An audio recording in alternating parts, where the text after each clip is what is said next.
Violet stirred in her sleep, strong arms wrapped around her. It felt so good. She instinctively snuggled closer, murmuring softly.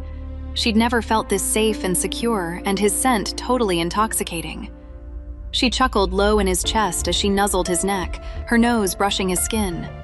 She moaned softly, pressing closer, and he laughed. This wasn't right.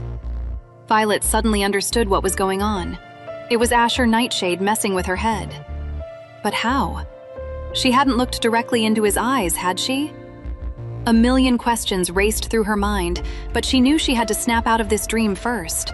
She remembered a book about dream manipulation.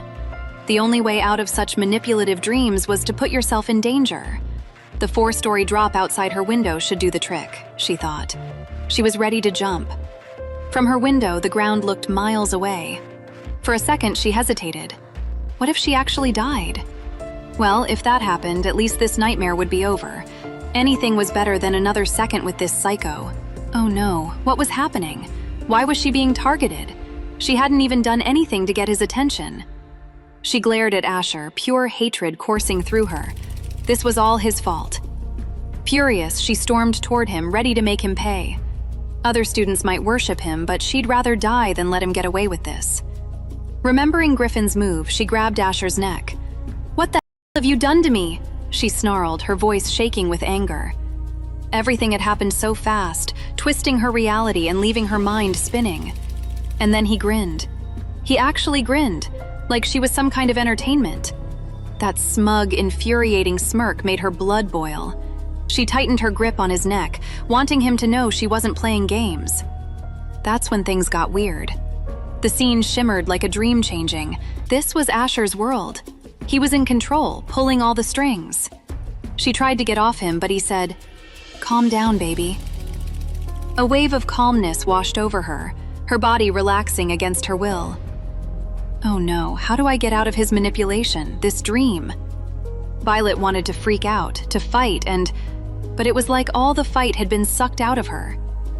Asher adjusted, sitting up and holding Violet in his arms like they were a couple, not two people who'd just been battling for control. A blush crept up her cheeks when she realized she was sitting right on top of him. She was disgusted by this manipulative jerk, but her body wasn't playing along. It was drawn to his intense pull. She clung to what little control she had left. It wasn't hard to figure out what Asher was thinking, not with that dark, hungry look in his eyes, like he wanted to swallow her whole. They'd met only once that day, and this was the longest they'd ever talked. Yet here he was, looking at her like he'd been waiting for her forever. Violet's feelings were all tangled up, a mess of confusion. Just as she was about to say something sassy and break whatever spell he was trying to cast, Asher spoke. "You're finally here, my purple queen."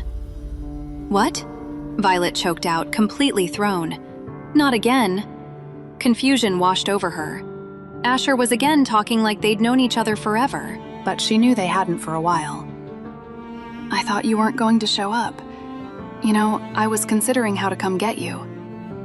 You have no idea how much work it took to bring you here, little purple." Violet was stunned. "Do I know you?" Violet finally asked, finding her voice. "Yes, my purple queen. You called, and I answered." "What?" Violet blurted out, totally lost. What did he mean? Asher's eyes locked onto hers, dark and intense. He didn't blink. Ice shot through Violet's veins. Her face went white. No, there was no way. This can't be true. What the hell? It was this creepy guy who accepted her and sent all those letters for her. Watching her shocked reaction, "We're in bed right now, my purple queen," he purred. "And now is the time to demonstrate your special skills. Just start already. I'm waiting." Oh no. Violet lied on her application, hoping it would keep her out. She never imagined that lie would be the very thing to pull her in and bring her the greatest troubles of her life. Violet was nothing like she mentioned in the application, but now this dangerous alpha himself was demanding she play the part she made up. How will Violet survive this? And who among the mighty Cardinal Alphas will win her over? To listen to the full audio series, install the Pocket FM app now.